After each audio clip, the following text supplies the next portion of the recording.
All right, so it is time to change some bearings on the campers. This is Tandem axle camper. We're going to do these bearings one at a time. So let's get started.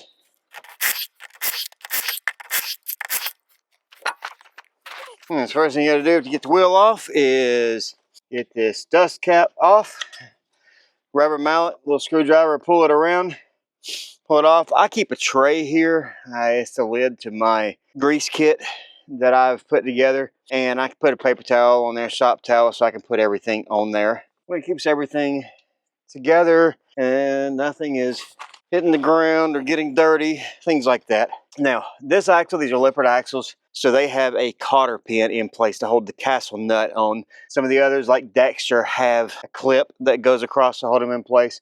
So with this, just take a couple pliers, bend this cotter pin back out. Don't ever reuse the cotter pin, put in new ones. So get that out, just grab a hold of it here and get it out of the way and just throw it away. Now this should always be finger tight, which this one is. So we're just gonna take this off. Remember the order, I always lay these in order that I take them off. Get that there, put it there. Next thing is, directly inside here, you've got the washer and the outer bearing, the smaller of the bearings. Now, you don't want these to hit the ground, so I always just put a hand here and reach up and just kind of wiggle it a little bit. So they come out and then it kind of just falls off. And then we've got the washer and the smaller bearing here. And we'll look at those here in a minute. Next thing that I do is I will take a couple shop towels here, set back, and I will lay them down here. That way, when I pull this off, I lay this down on that shop towel there so that I can see what's going on. It gives a little protection there so it's not getting dirt, different things in there. So what you're going to see here is this is the bearing, has a grease seal on the back. This grease seal has got to come off. That's another thing that we will never reuse. So they make seal pullers, things like that. I just use the back end of a claw hammer. Just be careful not to damage the bearing. Just get right into that seal there. Just give it a few good hits there and it'll come right off. That's your grease seal. You can see all that old nasty grease that's in there. That's something else that's going to be going to the trash. So I'll take it and we'll discard of it back here.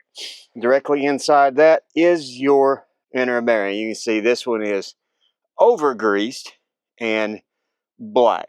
Definitely beyond time for this one to be done black on the outside. You can see it's still got some of the red grease on the inside. But it's got too much, so we're going to fix that problem here in just a moment. Next thing I'm going to do is just get some shop towels and I'm going to clean all of this old grease out so we can inspect the inside of the hub and the races that are down in here. Those are the races, or some people call them bearing cones. That's what the bearings run on inside the hub. We're going to get all this stuff out. We're going to try not to get any grease on the inside of the hub. If you do, you got to get rid of that, because it will cause braking issues. You want to get this old grease here off of the spindle. Again, you want to be careful not to get that on any of the brake components. So just kind of clean that up. You're checking while you're doing this, making sure there's no nicks or gouges, anything like that that's going to give you an indication that there's been some sort of damage going on there. And then while I'm cleaning this out, I'll take some brake cleaner. Just spray some brake cleaner in here. Clean everything up.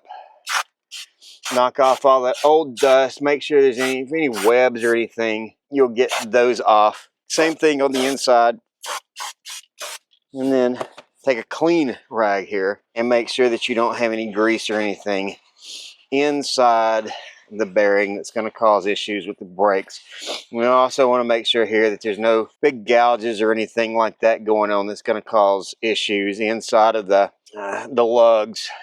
Make sure everything is seated properly down in there. I'll clean this up and show you here in just a moment. It doesn't have to be perfect, but the more you can get out, the better, and the less opportunity for old grease to mix in with new. Ideally, if you're somewhere in a shop or something and have a parts cleaning machine, that works great, but brake cleaner works great as well. All right, so now what we're looking at right in here, you can see the little silver that's in there. So I can get a little closer here for you. The silver that's in there, that is the races or the bearing cones on the front and back. I'm gonna make sure those don't have any nicks or anything in them. Nothing going on like that that's gonna cause any issues. And you wanna take, and I'll spray all these components here with some brake cleaner to help kind of clean them up. And then I'll start with the inner, the large, and you wanna clean it up. You wanna get all that old grease and everything off of there as much as possible. The more you can get out, the better. When we repack, it's going to push a lot more of it out. So we want to get as much as we can out. As we're going around this bearing here and we're looking at these rollers in the bearing. We want to make sure that there's no gouges, marks, nothing that looks like it's burned.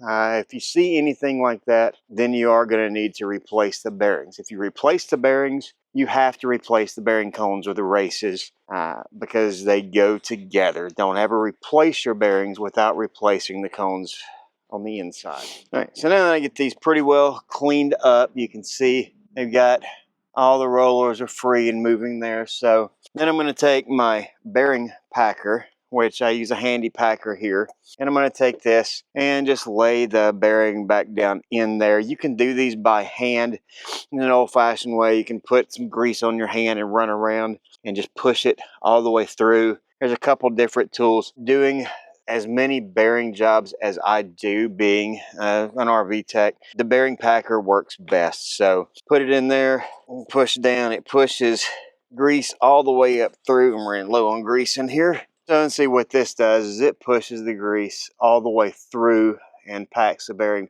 properly all the way around. Looks like I've got one spot there that didn't come through, so I'm gonna push again, and then I'll have to put more grease in this before I do the next one. And when I pull it out, that bearing is packed all the way around, all the way through, got all the old grease out. So this we're gonna take and we're gonna set back in that race there. And then we're gonna take a new seal. Seals, they'll come in two different sizes. This is on these, this particular one is a smaller size. These are Lippert seals. I use actual manufacturer seals. I don't use an Amazon product or anything like that. And then some people will use a piece of wood or something like that. You just want to make sure it doesn't go in too far. I use a bearing kit that I use for races and hubs, and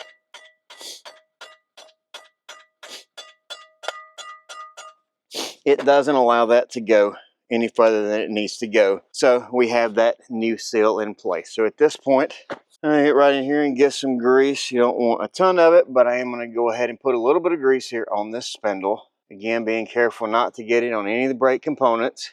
And this is just giving it a little lubrication there. So then I'll take a hub and put it back in place, just like so. And then we'll move to the outer bearing and get it cleaned up and packed to go on.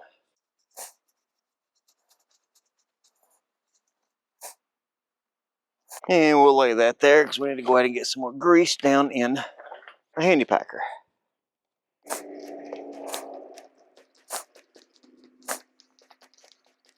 That should do for now.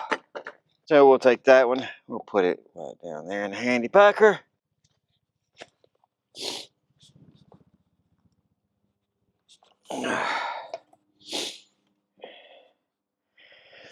Much more better.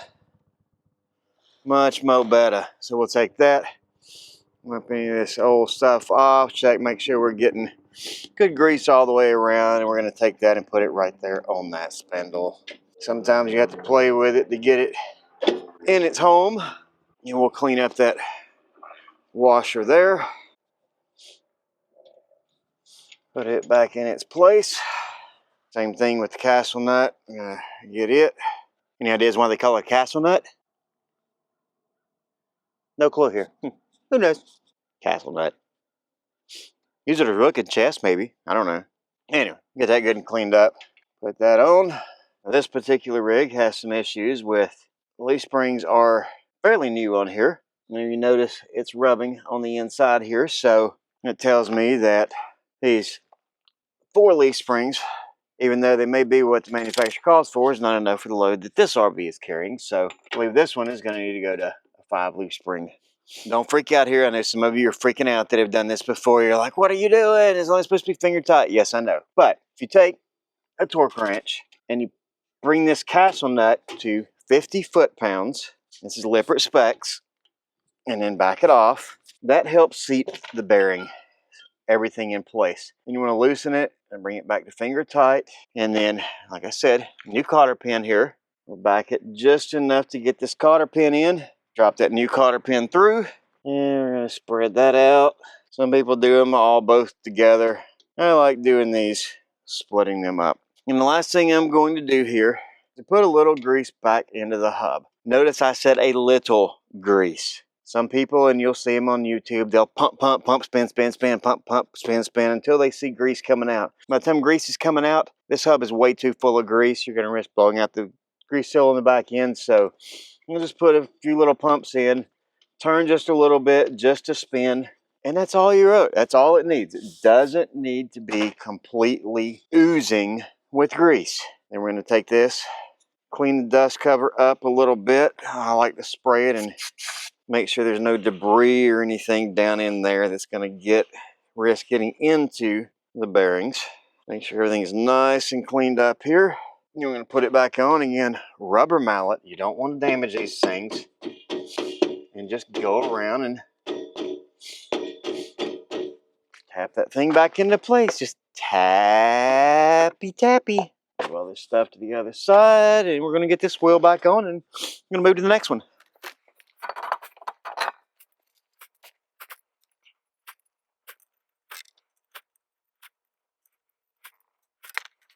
I've already done the other side of this, so my fingers are a little greasy and fumbly at the moment. So.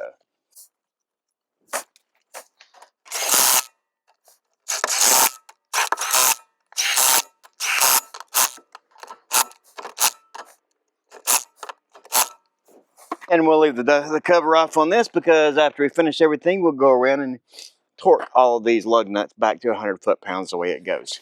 And some people will tell you can't jack up from the axle. Yes, you can. Closer in. You don't want to go way out toward the middle, but just doing a tire or two at a time, yes, it's perfectly acceptable to do that.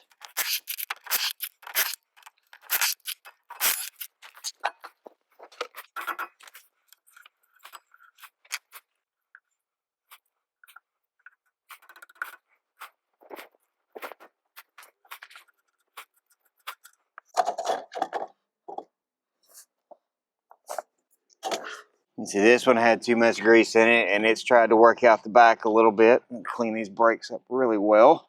And you can see in that how dirty that is, how it started to work out.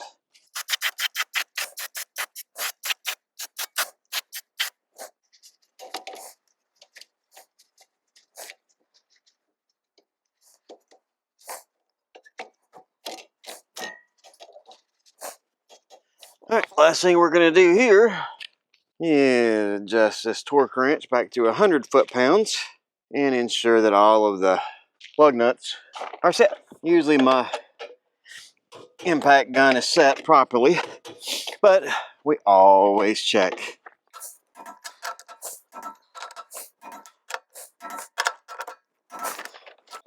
Now, I'm going to get the other side done. I'm going to get these back on.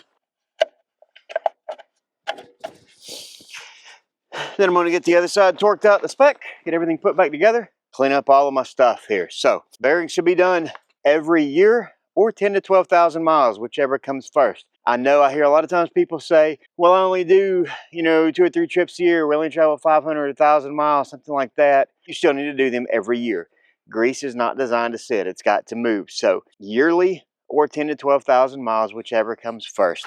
Give us a call over at Roaming RV Services, www.roamingrvservices.com. We have flat rate service for bearings.